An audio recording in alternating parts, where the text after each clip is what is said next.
Good day, everybody. Anytime you're watching this video, I use that time greet you. If na morning, if na afternoon, if na night, Good. you are greeted. Good the time. Yes. Good o'clock. Yes, good exactly. Good o'clock. So welcome to our today's section of Thinkers Stand, a podcast where we'll talk about varieties of topic. Yeah.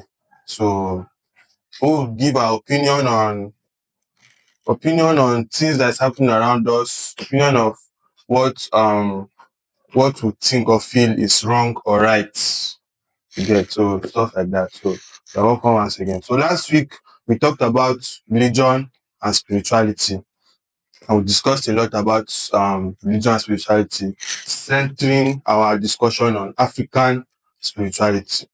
So we talked a lot, and that last session was the part one of religion versus spirituality. And today we are going to be covering the part two of religion and spirituality. So what we are going to be talking about today is we are going to be answering or talking about the faults of religion. Yes, what is the fault in religion? Also, what is the gain in religion? What do we gain from religion? What has religion done for us as a nation? We are going to talk about it. I'm also going to talk about the faults, how it has defaulted us, what we have lost to religion, and all that. And also, we're going to talk about the faults of African spirituality, because that day we talked about how the whites, how they brought religion to us. Mm-hmm. We had our own way of worship, which is now known as Juju, Ogun, and so on. So we get that before. But when these people brought their own religion to us, we had to ditch our own. And now they call our house bad. They call it sorcery and different kind of names. Yes. So where has it failed? Why did it fail? So we'll talk about the fault in it and why it failed. Yes. So moving on now.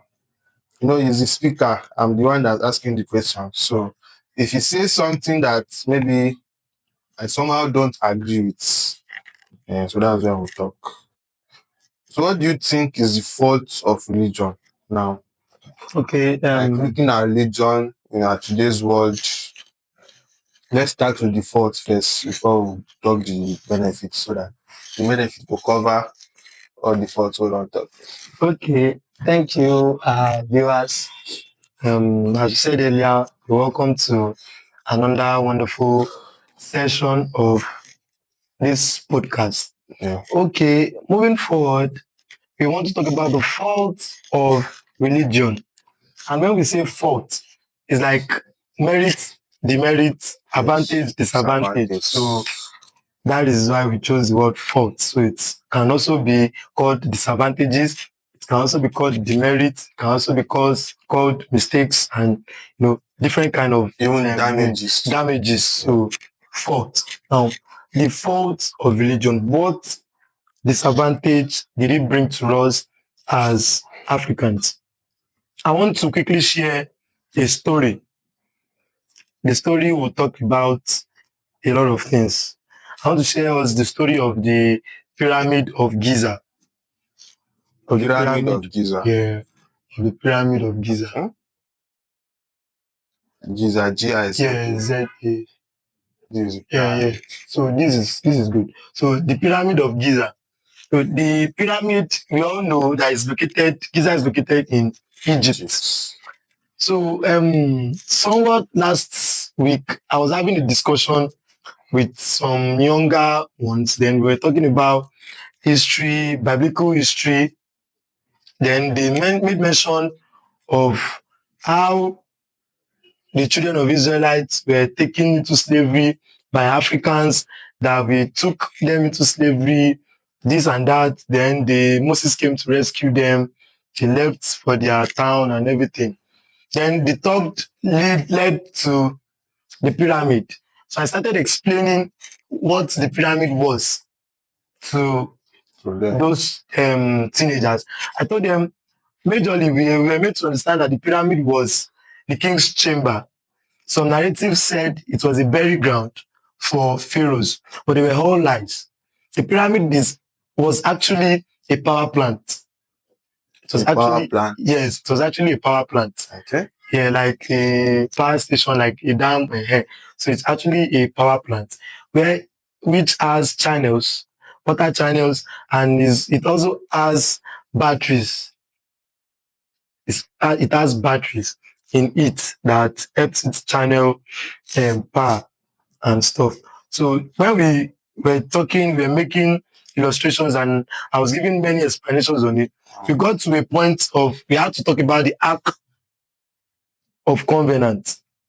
The Ark of Covenant that the children of Israel took. Yeah, that somebody touched and he died and stuff. So we had to talk about it, and I made them understand how that ark was a battery that was used in the pyramid. They were not just one, it was more than one. So those are the kind of faults that the religion has. It took away reality, and it gave us a kind of illusion. That is the first fault of religion. It gave us a kind of illusion. It took reality away from us and gave us illusion. Like a picture now. Yes, that this is what we want you to see, and that is what we are seeing. Now, okay. So you are going back to the story of the children of Israel living in Egypt. So when they took the ark. Now, somebody will tell me that we took them into slavery. There were no slave in Egypt. There were no slaves in Egypt. Everybody working in Egypt were paid workers. And now they have found even proof, like pay slip of their payment currently. But then, the only workers were the Israelites now. There was no proof that Egyptians were working too. Because after the Israelites left there, they stopped what they were building. No.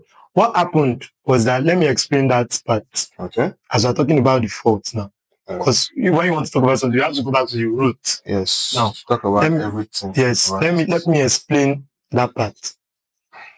How did the children of Israelites even get to Egypt? That should be the first question. Now, how did they get to it? They got to Egypt through Joseph. Who was a prime minister? Yes. When the brothers, according to the Bible, sold Joseph journeyed all through his way and he got to Egypt. So when Joseph got to Egypt, he had the gift of interpreting dreams, according to the Bible.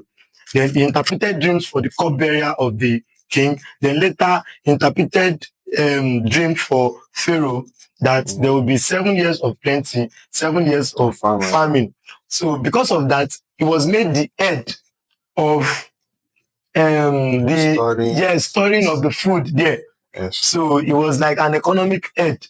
So in that 7 years, he was there as a prime minister. They were storing food. Then in the 7 years of famine, now the famine did not only happen in Egypt; it happened all around the world. Yes. So the Israelites too, they were experiencing famine in their land, and they had to get food. So in their quest of getting food, the remaining brothers, 11 brothers, went to Egypt to get food. So on getting to Egypt, he recognized them and he asked them to go and bring their father. So they brought their father and they told them, this is me, Joseph. They did introduction and they all fell to their feet. His dream actually came true. That was how they started staying in Egypt. So they were not taken as slaves to Egypt. Biblically and historically. Yes, they were not taken as slaves to Egypt. Yes, but even in the Bible too, it was stated like that. I'm getting to a place now. Okay. So that was how they started living in Egypt. They were living well in Egypt. In fact, they were living even better than some Egyptians because their brother is the prime minister. Yeah. So, and if you trace back to the origin of Christianity and everything, it traces back to 12 tribes. Yes, which is those tribes of Israel, which is those 12 brothers. Yeah. Now, the 12 tribes now that made Israel, that brought Christianity, were living in Egypt. They were living well in Egypt. Now, when that Pharaoh that made Joseph the prime minister died, other pharaohs started coming up who do not know the history of Joseph. who do not know how. Yes, how these people came about. Now, when those people were there, they were already expanding.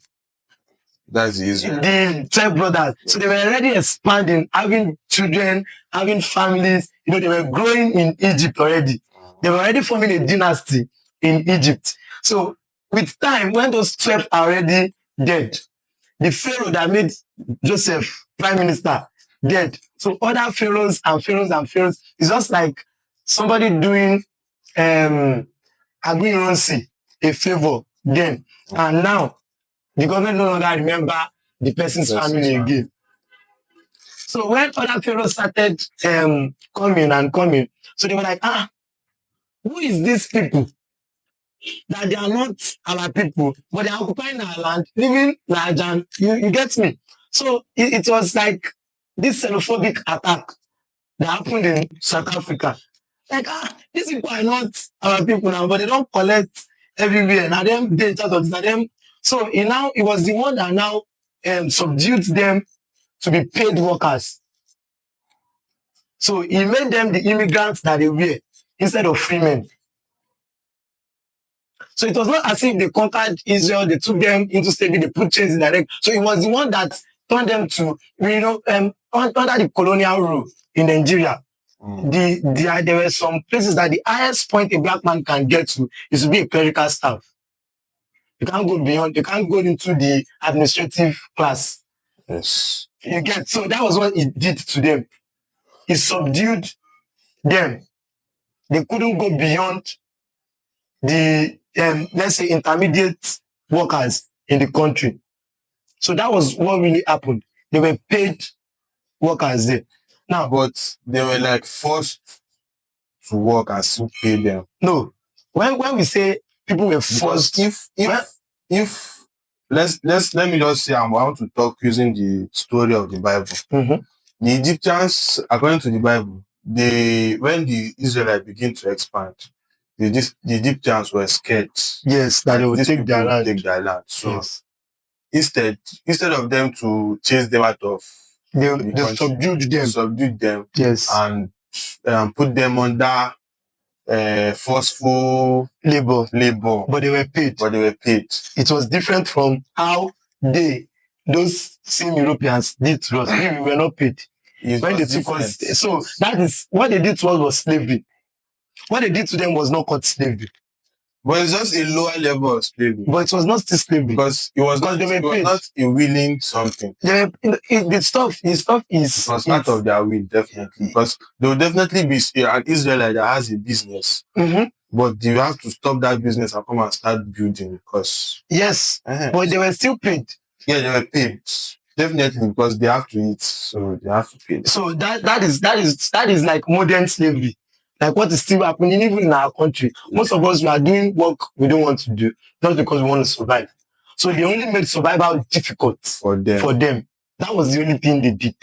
Now, when Moses grew up and he was a nationalist, Moses was a nationalist. He wanted these people to live there because he saw that we've been living well before, we're not living well anymore, which is normal for anyone. It was just that as if they colonized Israel. It was just as if they colonized them now. So he took them away and they chased after and everything, and those stories that both the ones that has historical proof and the one that does not have. So that is just a by story to just tell us how most of the times religion makes us see elusive things. They make us see elusive things. They take away the fact that these things was real, this thing was happening, and they gave us, this is how this thing was. Now, when it is now so bad, is that they put in restrictions to it. That is, whenever you think outside of the box, you have blasphemed or you've committed sins. Meanwhile, God himself do not even want us to be limited. Because if God wants us to be limited, the brain will have gig RAM. To have capacity. The brain is going to have capacity. Maybe your own will be 2 gig, my own will be 1 gig, 3 gig. But the brain does not have. You can think as much as you want to think. you can put in as much as you want to put on. Everybody in this time was born with zero brain. It's just like memory card. It's what you put in the brain that it plays out to you. Yeah. So, but religion now has now limited that ability. It has limited that ability. For example, in the book of Revelation, I don't really remember the chapter, maybe 21 or 18. It really does that if anybody adds to this book, this will happen to the person. I'm going to add the 10 plagues of Israel, those kind of things. Now, it makes many people scared when they see some things outside the Bible. They don't want to think about it because they feel if I should add anything to this stuff, my life will spoil. I will die. I will have chicken pox. I will do this thing. So it created an elusive environment for we African children that we don't want to think outside of we. In fact, to the extent that we started rejecting our own history. We started rejecting our own history. For example, now, I saw a post on Facebook where a pastor was preaching and he was actually talking about people reading books that are not canonized. They are not canonized by Constantine and his 66 elders. That canonized in what term? Like the books that are not official. That is the canonized book are the 66th book of the Bible. Yeah. So the other books that were not canonized, he was condemning it. That he even went further to say, if you read them, you will run mad, that you will see evil spirits, that you will die, that you will do this and that. And I looked under the comment section and many people, especially youth, they were like, yes, so it's true though. Like, one guy was like, oh, I want a man run mad in his street. And people said the man read 7 book of Moses. They said the man read book of Adam and Eve. This and that. I am going to see things that is not supposed to see. I was like, what the hell? Like, what is happening to these people? So I was supposed to engage one of them in a conversation, and I told the guy, I was like, do you know that most of this book you listed, I've read like half of this book. And the books are just basic book, with basic historical fact and basic knowledge. Like if you read the book of Enoch now, you have more knowledge of the Anunnakis, the fallen angels, what they did. The Bible only described Enoch as a man that was just and did not see death. Yes. Before a man would not see death, that man should have done something so important for him not to die. You understand? So those religion has limited people that they don't even want to know why this man did not see death. So on the quest of you searching why, you are doing the wrong thing. That's the limitation. Yes, it creates illusion. It creates elusive mind. That is one major fault of religion. Now, the second fault that I see in religion is it creates weaker men.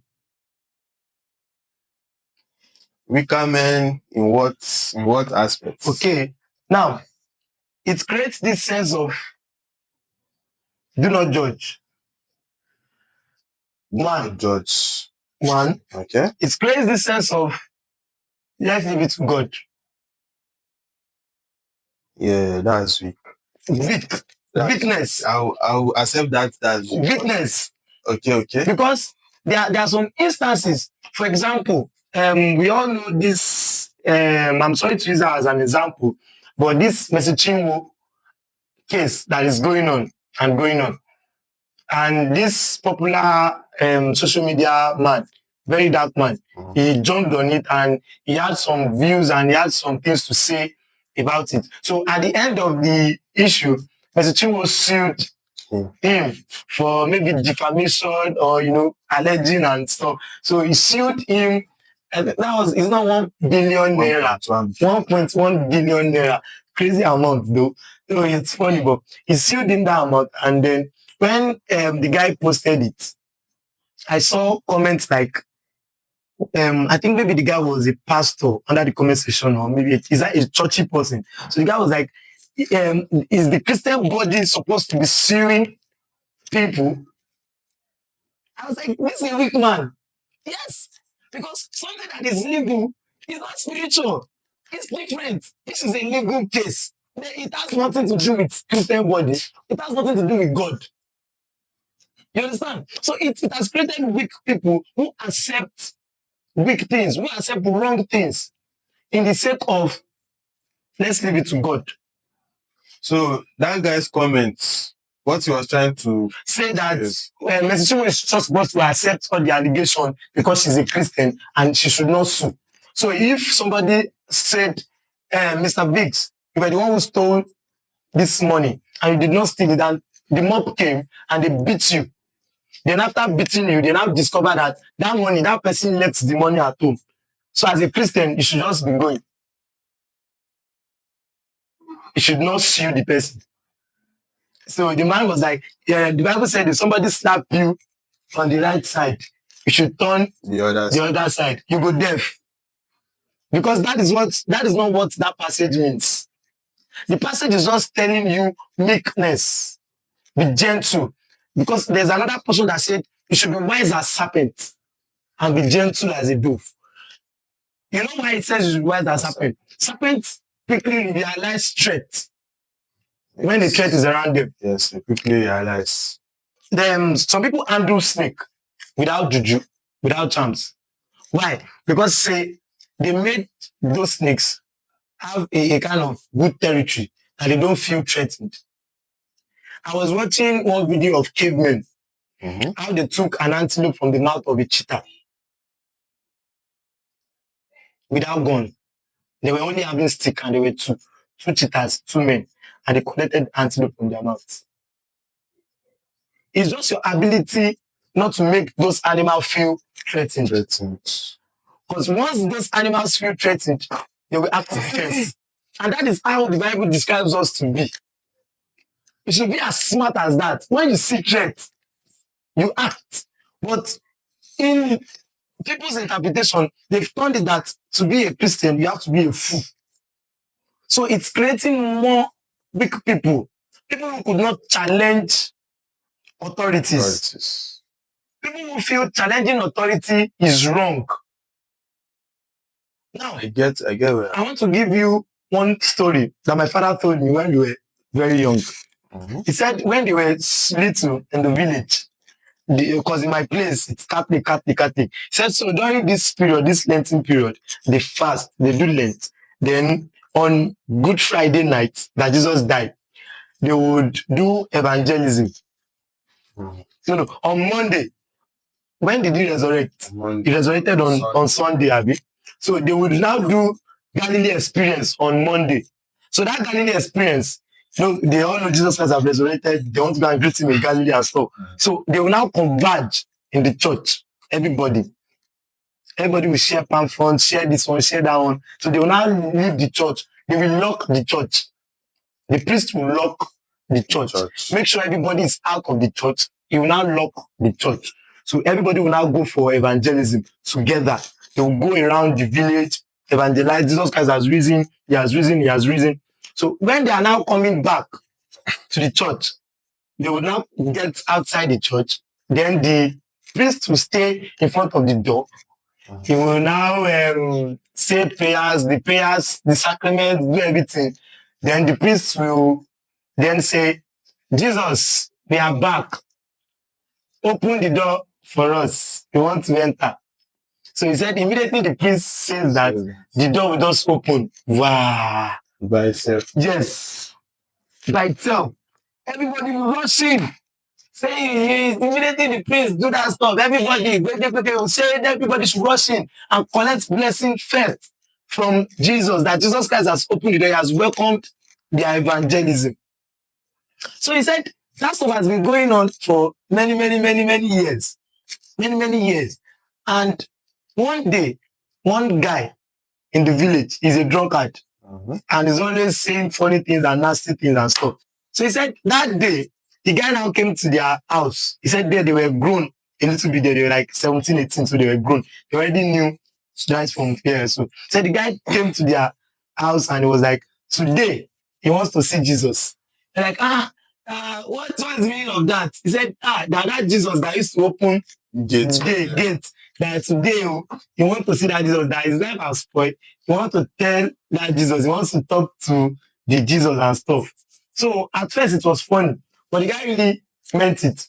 So when they did the way they used to do, they locked the church and asked everybody to go for evangelism. He said that guy went back To the church. And he stayed at the window that he wants to see Jesus when he's opening the door. So when they came back and the priest make the prayers, Jesus and said, Jesus, open the door. It was one of the elders In the church. that always stay at the back of the DC. When everybody goes, the other will leave them, go back to the church, open the door, stay at the back of the door. So immediately the elder opened the door, the pastor will tell them rushing, then the elder will join them. So nobody knows. So immediately he did it, and everybody was watching. And I said that guy just ran to the crowd and started shouting. He told the man that, yeah, you know, it was funny. He said that day the guy casted the whole thing. He casted it. He said he casted it to the extent that people stopped going to church, that they had to transfer that priest away from the church before they start begging people to come back to the church. You see how it's created. Imagine if that guy was not an anyhow person. He will still not be able to challenge that guy. And imagine if that guy has told one of the elders in the church, they would not allow him do that because they will feel like he wants to go and challenge God. So it creates elusive people in some sense, and it creates weak. Now, those members that are rushing in, they always have that weak mindset. Yes. Assuming that man did not do that thing now, till today, till tomorrow, it will still be happening. To still be happening. And if you tell them, they will argue. Yes. So it does not, it will limit our ability to think outside of the box. It limits our, because last week I said it is like a damage control. It's like a damage control. Yeah. Now, let me give you another instance on that fault why I said it's like a damage control, and it creates illusion and it limits our thinking, hereby making us weak as Africans. Now I want to give us an illusion of that. I watched a video. Now in the video, they did a kind of color gradation of 5 kids. They give a very white, a bit white, brown, Latin brown, then brown, then black. Was the 5th one. Now they were now calling kids out. So who is the bad kid? They point to the black child. They were calling white kids out. Who is the bad kid? They point to the black child. Who is the evil kid? They point to the black child. Who is the dull kid? They point to the different children, not one child though. Now they ask, who is the smart kid? They point to the white child. Who is the good kid? They point to the white child. That video just looked like a skit. They posted it. People were laughing. I imagine, see these children, see they're just judging, but nobody saw the bigger picture in that racist video. Because the bigger picture and the most painful part is that if you call black children out and show them that same clip, they will still choose the same black kid as the evil kid. They will still choose the same black kid as the dull one. Why? Because of the way they've made us see that God is white. Yes. Jesus Christ is white. And also that's the mentality they have put in our head. That's why I said it's limited our thinking. They made us understand that Jesus Christ is white, God is white, black is devil. To the extent that in churches, when they want to add devil, they'll look for that black brother. They will now paint him black. He will now wear black. Now, when they will now add angel, they will now look for that fair brother that is so good looking, fine boy. They will now wear white for him. He will now be doing like this. Who told you that the devil is black? Let me ask you, as an African kid, are you a devil because you are black? So it created an elusive set of people, and it created weak mindsets in set of people that, how could you accept that somebody that carries the kind of color you carry is the devil? Who told you black is evil and white is good? Who made the definition? So we could not question those authority. Why? Because we will see them as blasphemous. Even this I'm saying, there are many people that will see it as being blasphemous. So you understand? So that is the major fault. It has others, but those are the major faults in it. It's limited how black people think. It's limited how it limited how they see themselves.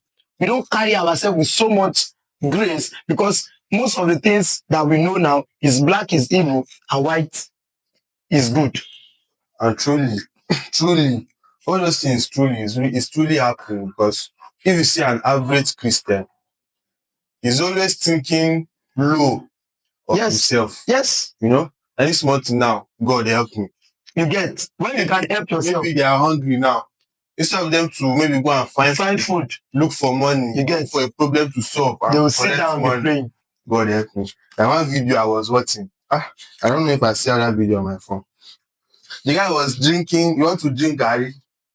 So unless I don't say that video to you before. You want to drink Gary? So he was praying and praying. Then he now use mistake and he hit Gary. Come down for. And I said, God, I know that this cup has fallen, but please let my Gary be intact. So he now opened his eyes. Now saw the Gary on the floor and said, what have I done to deserve this kind of punishment? Can you imagine? You see, Gary that fall on the floor. You are blaming God for it. You are calling it punishment. So you see, that's how low. That's how low Christianity or religion has been. Religion, yes, themselves.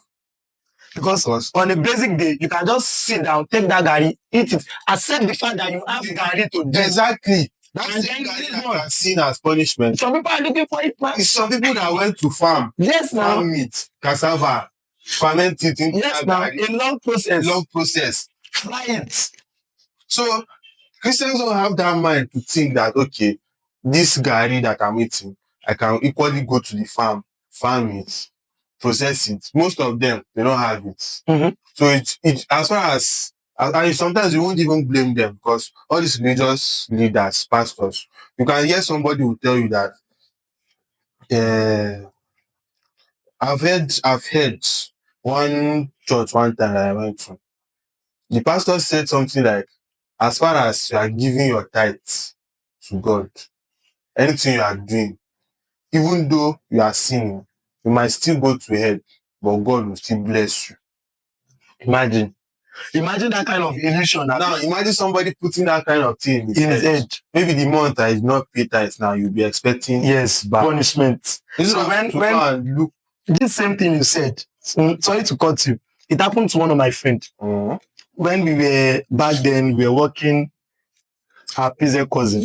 So he was learning Baba. He was in the shop. His boss sent him to go and buy fuel. Then he took his phone, he dropped his phone on the table. Mm-hmm. He took keg, he went to buy fuel. So customer came out, phone, Otilo. So when he got back from where he went to buy fuel, he was looking for his phone. Boss, I kept my phone on this table. And I said, table keg. People don't come now. No, I don't buy them for like 2 guys. They don't go. They call the phone switched off. Mm-hmm. So the guy was crying, where would you get money to buy phone and stuff? So after some days, the boss is a Christian brother. So he now called him and he asked him, brother, do you used to pay your tithes? He was like, tithes? Like, how? Like, I don't pay tithes. He's like, hey, I knew. That is why your phone lost. That is why they stole your phone. He said, it's because you don't used to pay your tithes. That's why they stole your phone. That if it's that you are paying your tithes, your phone will not lose. He says, it's that tithes that God collects from you. Imagine. So the guy just called me that Dave, that he wants to tell me something. Like, okay. So when he told me, I was like, God, what is this? What is this? How could you tell somebody that it's because he does not pay tithes? That's why his phone lost. How does it relate? That is the limitation that I'm talking about in Christianity. Even that in same religion. phone and saying God collects. Somebody that took it is going to be using it like that. Yes, now, on side, use it to buy ref, no, use it to buy drug, use it to buy that same phone and saying God collects. It's still another person that made it. Yes. So you get me? They will not tell you all those parts. They'll just make you believe. Yes. They They just make you believe that you don't deserve anything. yes. For example now. You don't deserve anything. Anything that comes to you is by the mercy of God. Yes. So for example now, Muslim brothers, the way they see death as is God that do it. Somebody will die untimely. They'll say, I'm alone. Some things that you need to investigate so that it does not happen to somebody else. Maybe it's a disease that killed the person, and you don't know if that disease has gone viral in the family, so that you quickly work on measures to prevent it from happening to somebody else. 4 o'clock, pa. Pray, bury. You see, in fact, if you faint when you not quick wake up, bury. You see all those things. When because I was somebody who really paid attention to a lot of African history growing up. I had old parents, so they really told me a lot that when people die, I don't know if it is every culture, but my mom told me when people die, that they make definitions before they bury them. They want to know what happened. That is our culture. That people don't just die. Yes, people don't just die. That they want to know what happened. If it is something they can prevent because of others, and it's not because of the person that has died, because who has died, but because of the people left. There's something in Yoruba that they call akufa. I don't really know the name in English, but like something killed somebody, then the stuff kept killing people in the same family, the same death happening. So he said they don't accept it in our own culture. And so when somebody dies, they want to know what killed the person, just like autopsy. So they want to know what killed the person. They go through the local way, they get what killed the person, if it's things that they can prevent, so it does not happen to someone else. But you see, our religious brothers, immediately the person died, they call their fast, they pray. That's enough. They bury the person. Tomorrow, same thing will happen. Next tomorrow, same thing will happen. So one thing we need to know is that God has given us the ability to think, the ability to live this life, the ability to explore, the ability to use everything he has created for our own good. And there should be nothing that stand against that. There should be nothing that stand against that.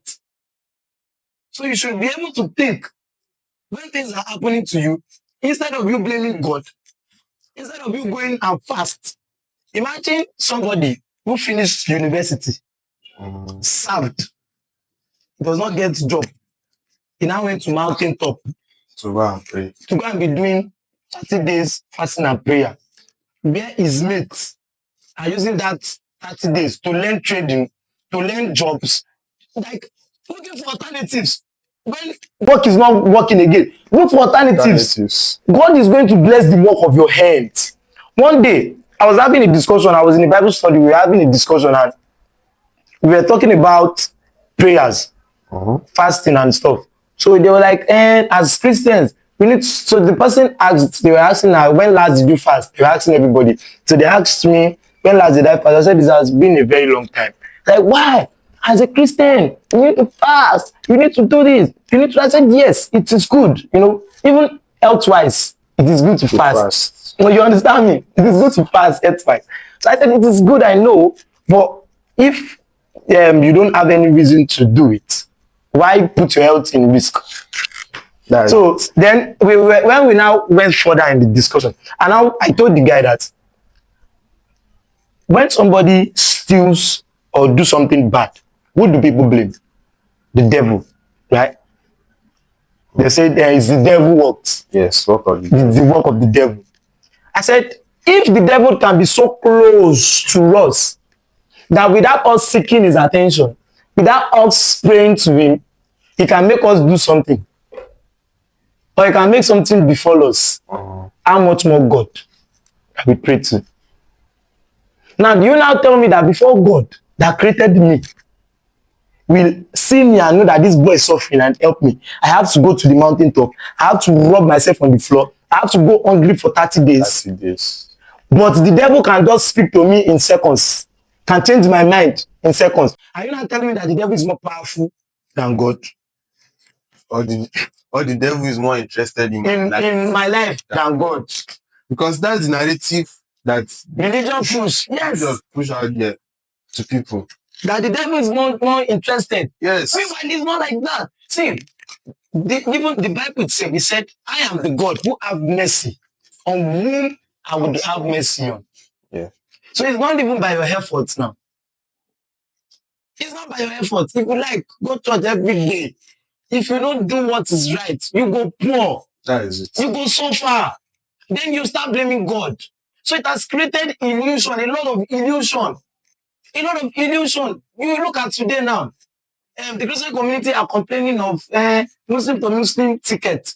Where were they when those people were going into politics? They were calling politics a dirty game. That is kind of the weak people I was talking about, like great weak people. Yes. They are calling it a dirty game. That as a Christian, we should not meddle into dirty games. Even up to now, they still talk about it. Imagine. Meanwhile, Shebi is this former vice president, that part, Osibanjo, is the first Christian. Yes, Christian president that into government. Yes, is the first. If you check from the Obasanjo there, it's always in the line of Muslim. Yes, now. So that's the fault we have. That's the fault we have. And that's true. And even when a Christian becomes a president, people the Christian world don't want to regard him anymore. They see him as a dirty person immediately. But the Bible said, when a righteous man rules, the people will rejoice. Yes. Now, how will a righteous man rule if a righteous man does not meddle into what will make him rule? So you think we will just sit down now and go and pick somebody from our church and say, come and become president. Now your kingship, now your papa throne. To the extent that when a Christian wants to become a king, they stand against it. They said he will start doing diabolical things. Imagine. So it creates weak people that runs away from responsibility. And that is why the society is still like that today. Because when you feel you have a good knowledge about God, you have a good heart, you've learned about love because God is love, you learned how to love your neighbor as yourself, you've learned everything that you need to learn to be a good person. But you have failed to now use that thing to impact others. Why? Because you feel going into the society, you will meddle into evil. Why can't we storm the political world and turn that dirty game to a good game? If you don't join them, you can't beat them. That is it. So it has created weak people that are scared of taking up responsibilities because they feel when they take up that responsibility, they will go against their Christian belief, which is still keeping the community in a mess till today. And to me, I still feel, because if you ask a random Christian why you don't want to go into politics, they say politics is a dirty game. Yes. And if you go into something that is dirty, you have sinned against God. You have sinned against God. You see. Christians have one final destination in their mind, which is heaven. Yeah. So instead of them to go to where they can impact, where they can change, they just choose to save themselves. Because heaven is the goal, last. Mm-hmm. So you see, that's the kind of mindset that religion used to limit people. Sure. And one thing that religion does to people also is it stops them from getting exposure. That's it. I remember back then when I was in Kano State, because that was where I grew up. When our fellowship that we used to go then, when cartoons start coming out newly, they say it's the devil trying to distract Christians. Simpson. Simpson is Illuminati. Spider-Man, this stuff is Illuminati sign. This one. Meanwhile, those are people that their brain is diverging, is opening.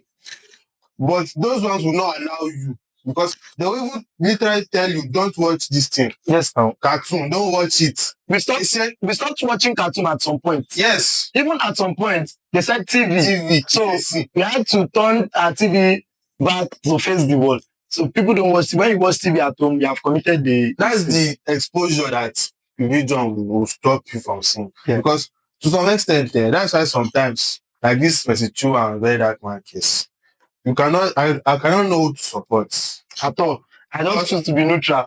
Sometimes if the Mercy Chinwo talk, she will look as if she's the one that's right. Yes. If this one self talk, you look as if she's the one that's right. Yes. So you cannot even know who to even say, okay, this is the person that, because the Christianity it all looks as if it's for their own gain. Sure. Because, for example, now, if they want to do a music concert, if they're advertising it, come and be blessed, come and be blessed, come and be blessed, come and be blessed. By the end of the day, if they go there, they'll pay them. But they will not put it like if Davido want to do concert now, you will not tell you come and be blessed. Yes, no. He'll tell you come and enjoy yourself. Come and entertain yourself. Come and entertain yourself. But them, the same aim, like it's the same thing they are doing. But this one is using religion to drag people. Selling point. Selling point. Religion is the selling. That's why all those things is the fault now that we have. That's why I cannot say, okay, I'm on this side. It's actually now it's still the fault. It's actually now a business. It's actually now a business. Yes, in now. Nigeria, especially. Okay, look at that musician, that gospel artist that beheaded one girl. Yeah, similar. Imagine that they did not catch him. He go blow up. He can't blow. Papa. You don't turn Papa. The next do see on here come be Solomon Lange. Yes. They go to invite them come sit down that Shiloh where they do last year, where they trend. They go invite them come sing, come minister. At the end of the day, they will give them like 1 million, 2 million. So you see, all those things are still faults. That's why if there's one place in the Bible when Jesus was about to be crucified, when he came to the temple, when he saw the temple, what did he say? That two people have turned my father's house to a place of business. Yes. And chased them. All those things is what that is happening today. Up to now. This stuff you just said there, let me give you one perfect example of Nigeria. Let me use Nigeria as an example. Now, look into Nigerian economy. How has religion affected Nigerian economy? In what way? Zero. Now, zero. When we talk about growing a country, let's take Nigeria as a case study. In Nigeria, currently, as religion contributed to our economy, to the growth of our economy in Nigeria. Let's look at the big religious institutions in Nigeria currently. That's where we talk about like the Redeemed, the Baptist, and we have the Winners Chapel, the Living Faith, NASFAT, those people. Now, how have they contributed to our economy? Only thing they build is what? Churches and schools. Yes. We are building schools in a country where there is no job. So you are still breeding the same fools. Yes. Because even the educational system in Nigeria is breeding educated illiterates. That is it. We all just went to school to learn what they want us to learn. That is it. We just went to school to learn. The educational system in Nigeria is fucked already. So, and you guys keep building schools where you know that you would give less and receive more. That's the logic of school. Now, when you build school in a community where there is no good infrastructure, one good infrastructure is not in that community. The school is the only good infrastructure in that community. People that attend that school are paying up to like 1 million, 800,000, 900,000, 1 point something million to go to that school. Now tell me how that school will impact that community. There will be nobody from that same community, from that same body of the people that their father paid tithes to contribute to build that school, that will be able to attend those schools that were built. That is it. And nobody could come out and challenge those authorities because they feel they are all knowing. They are spiritual leaders. And in Nigeria sef, once you have heard that spiritual pastor, this one is my pastor, It's gone. and it's, even if he tell you enter this fire, you will enter. They'll tell you that Mr. Shedak and Abeg, you go enter fire, and they did not burn. You will enter. So you get it. So that is it. They kept building. We have industries to build where people can be employed, youth can seek employment, where you will give that is a way to give back to the poor. Building school is not a way to give back to the poor if the school is not free. That is it. So they are not giving back to the society. And honestly speaking, we don't even need to build a free school. We don't even need school at all. These churches, they are making enough money and they can use to build a company that can employ 1,000 people. They can now. All these present causes, how big is their company? How many employees do they have? Thousands, brother. Thousands. That's one thing. They can. One thing, I was discussing this stuff with someone and I was like, no, that is the government responsibility. This is this. And I told him that if you are somebody that is conversant with history very well, you will know that even in America, there are many industries that were not built by the government. It's even a capitalist state. Now, and there are some people, there was something I read at one time that in that area, the rich people in the area will come together, form a group. Then they will now use the group to start building things for the benefit of the community. Shebi, that's how something like Illuminati started. Now. That's how it started. That is now, it was a bad thing to us then. So that is just it. To better the life of the people, to better the society. This is what the same people that we call the occultic world are doing, that the people we call the children of God are refusing to do. Instead, they are exploiting us by building institutions that we could not attend. Imagine me as a Baptist member now. I can't attend Bowen University. The same university that is our parents' tithe that they used to build it. You now still expect me to be paying tithe, my children to be paying tithe into that same institutions. When will those things stop? When we will start challenging those authority, it will not stop, and we won't challenge it if we don't change our mindset as Africans. That is we that are the worshippers. Yes. If we don't change our mindset, yes, the way we think, the way we see, yes. If we don't change the way we see religion and the way we see spirituality, if we don't know that there is something called the priesthood of everybody who believes in God. Once you believe in God, you are a priest. That is the priesthood of all believers. That is why when Jesus died, they said the temple, the curtain of the temple is split. To show you that there is no intermediary between you and God anymore. The only intermediary between you and God is spirit. That is what connects the both of you. That is what why I said religion, spirituality is God reflection in man. It is your spirit that connects with your God. That is it. So if Africans don't come back to the reality that to be a spiritual person, it is your connection between you and your God that makes you a spiritual person and not your religious ethics. Till when we accept that, till when we can start challenging this food. But the thing is that sometimes we won't even want to blame some of these Christians because that is what they were told. Yeah. We were all told. Why did you change your mentality? Why me I changed is because I got access to exposure. That is it. I started going to places. I saw how things are done. That is it. That is the power of study to show yourself approved. I was telling somebody when we were discussing that same book that were outside the canonized book and everything. I was like, if the Bible, those 66 books, were everything we needed, the same Bible won't tell you that yes, shall seek the truth, and the truth shall set you free. It shows you that you are not free. There's still truth to find. Why restricting yourself? Find those truths.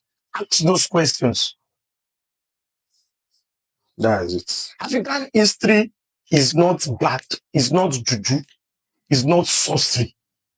African history is our source. It's what makes us African. It's our pride.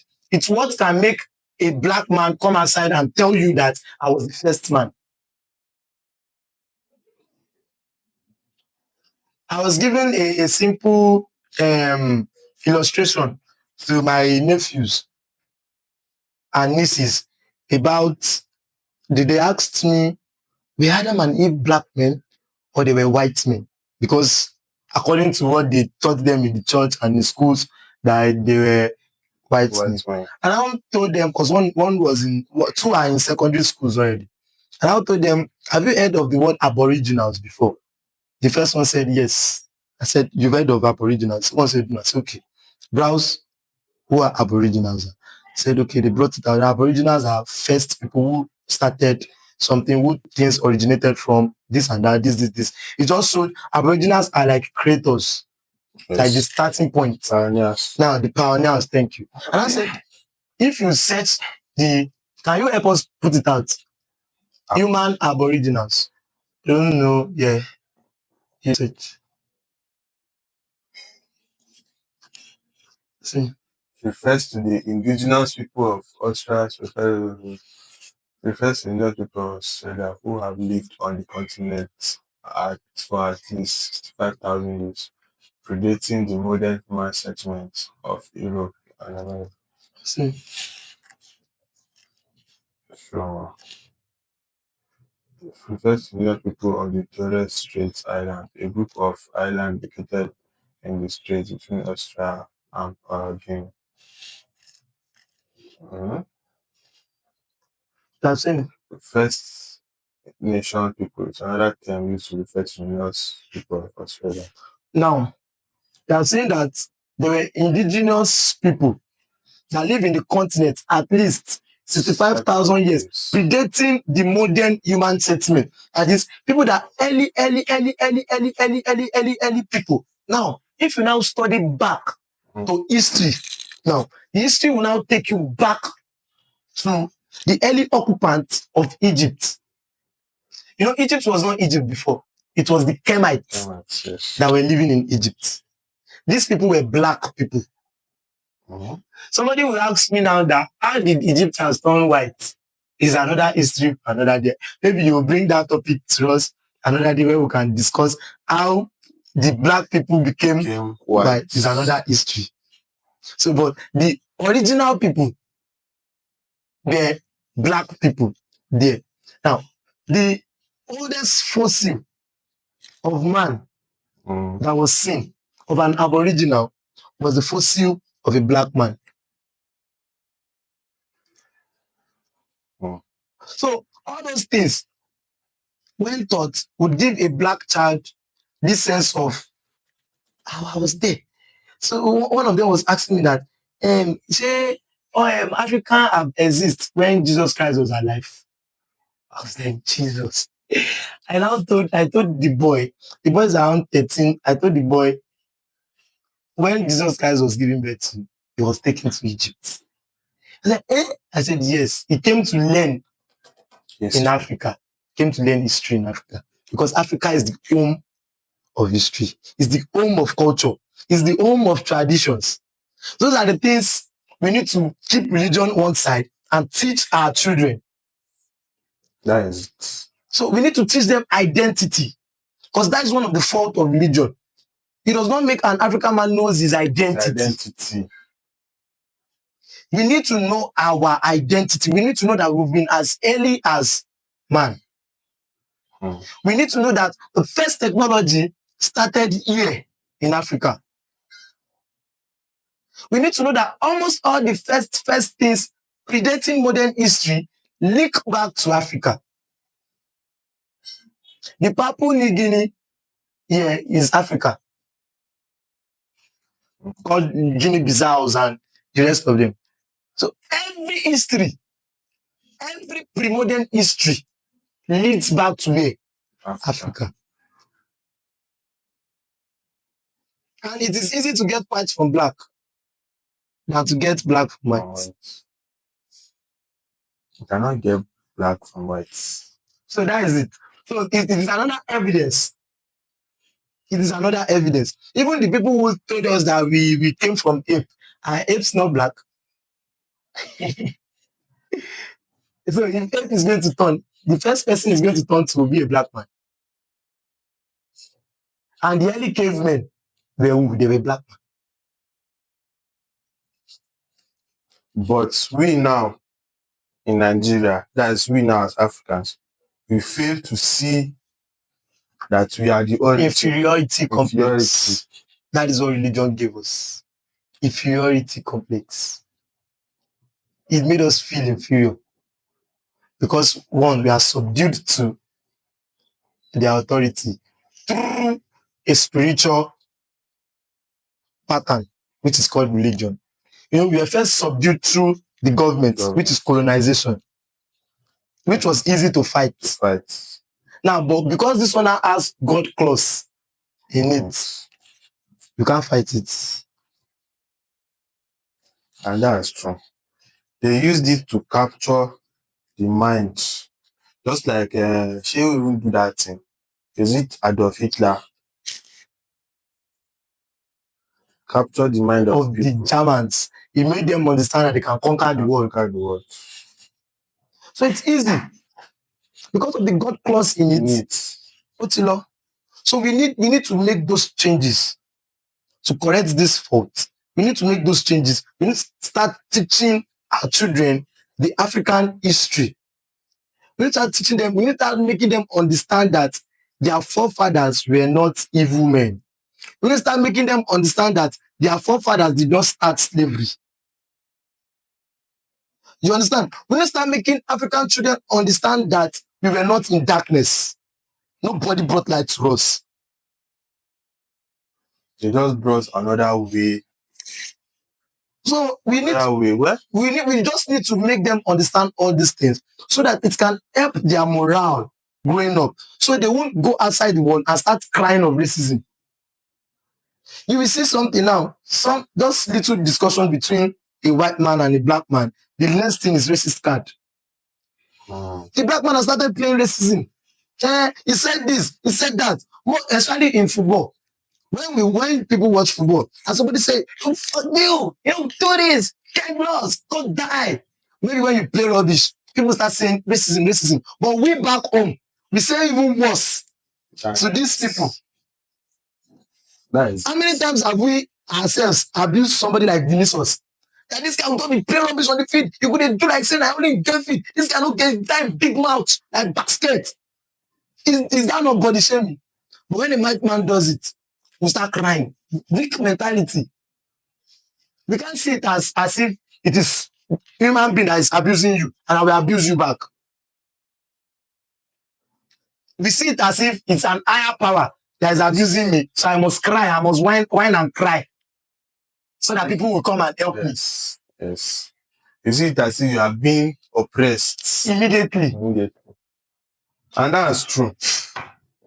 And that's what religion has done. Part of what it has done. That's what it has done. So painful. So painful. So painful. There are a lot of faults. A lot. I just see, to some extent, I just see it as a way of, like I was giving you one example of one of those Catholic church I went to. Because we came late, they now lock us outside the gates that will not enter. So you won't disturb the inflow of spirits. After they finish preaching and it's time to give offering, they open the door. Why? Maybe you want to punish me that I came to church late. Why are you now opening the door for me to come out? They'll say so that blessing will not elude you. That if you not pay that offering now, blessing will elude you. So you see, it's just a captivating mindset that is putting in Christians. It's not a captivating mindset. There's one video that was trending one time that they were showing children, and they showed this the Chinese children where they were making things. Yes. You see that kind of video now? Just give it like 10 years. That one that is praying. Look at their life. Look at those. Look at those. No, the thing is even that one that is praying now. That one that is praying. Tomorrow, you still go and still be praying. Let this person show him favor. Yes. Be praying so that this person will give him job. Yes, now so that they will give him visa. You see, it has already the religion has already put you under. Like by default, you are under. Yes, now you will see Muslim children when they start going over Studla, they'll be going to Ileku.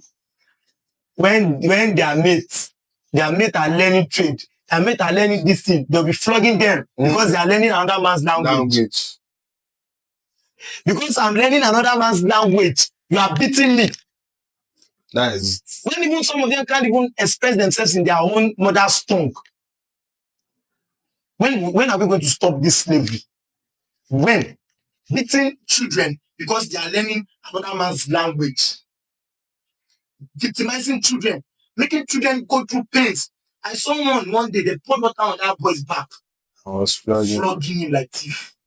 Because he does not know another man's language. These people are not learning our language. That is it.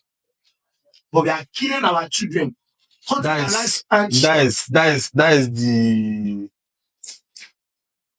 the identity stuff we are talking about. We don't know who we are. We have already seen ourselves here. Automatically, yes. We are down. Immediately. Them, they are up. Yes. Once you give birth to a child, you need to start learning his language. Yes. You need to start doing so I can be like him. Meanwhile, we ourselves, we can be. You see, this kind of mindset, in as much as it's truly not practically possible. That's why I was telling you one time that if Nigeria will come together, we have what it takes to be like China in the next 10, even if we'll not be as rich as them. But we have what it takes to have everything they have. Mm-hmm. Because what do they have? Industries, companies. Yes. China produces everything. Yes. The Asians, clothes, everything they during produce. The study of the Asian tigers, they did export promotion and import substitutions. They stopped importing what they can produce and they started exporting what they produce. There was a time in Nigeria that instead of social media. There was a time in Nigeria that they was complaining that they are importing cooked food. Yes. Abba. They are doing, that time was in Abuja, that thing trended. They say they are doing is it wedding or no wedding. The food that they cooked that day was imported. Now, we see it as and it's lifestyle. It was imported. Breeding of foods. Look at this case of this Sophia and Co. Yeah. They say buy Lamborghini. That Lamborghini that is somebody else's resort. He show me die. Owner of company of Lamborghini, no get Lamborghini. Yes, now. He show me die. Yes, now. You don't get. But you see, they have put themselves above. We have seen ourselves below. So to measure up to them, you have to buy that Lamborghini.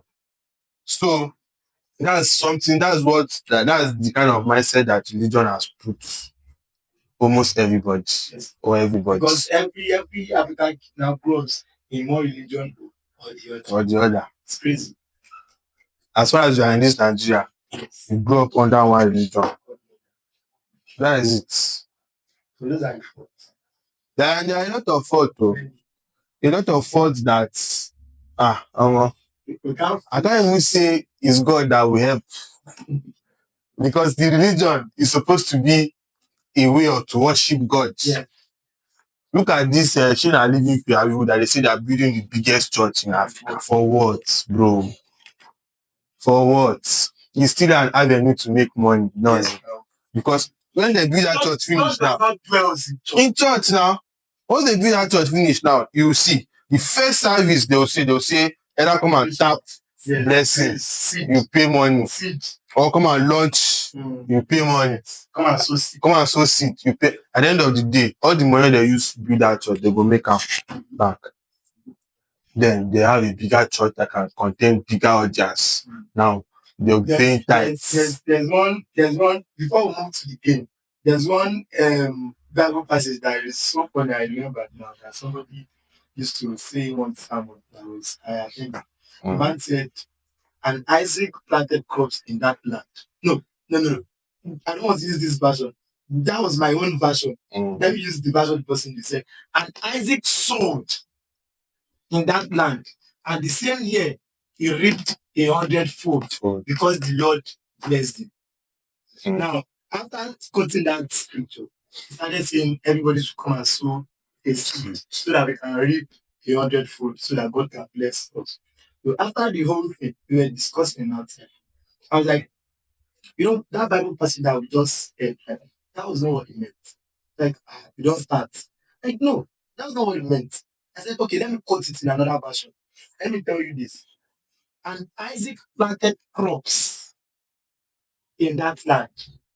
And the same year, the crop yielded 100-fold because the Lord blessed him. I said, if I quote that now and ask for money, would you give me? He said, no, now. So he said, but I said, that was what that Bible was. Isaac farm, now farm he do. He make riches.